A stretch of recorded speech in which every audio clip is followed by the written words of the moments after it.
Okay mga idol, good morning sa inyo dyan. Ito naman ang malupit natin na video. Tignan nyo mga idol, oh naku, sobrang dami talaga ng mga palaka oh. Talagang sa ibang bansa lang yan mga idol ah.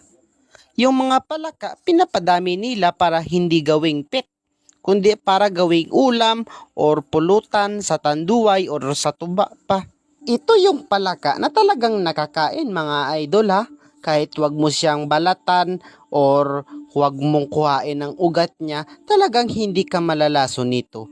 Oh, hindi katulad dito sa Pilipinas na mga palaka na kinukuha talaga dapat ang balat tsaka mga ugat-ugat or mga lamang loob niya para hindi ka malason. Pero iyan mga idol, kahit isugba mo pa yan or prituhin, talagang makakain siya at hindi ka malalason. Siyempre, ipapakita ko sa inyo mga idol kung paano siya pinapadami. Ito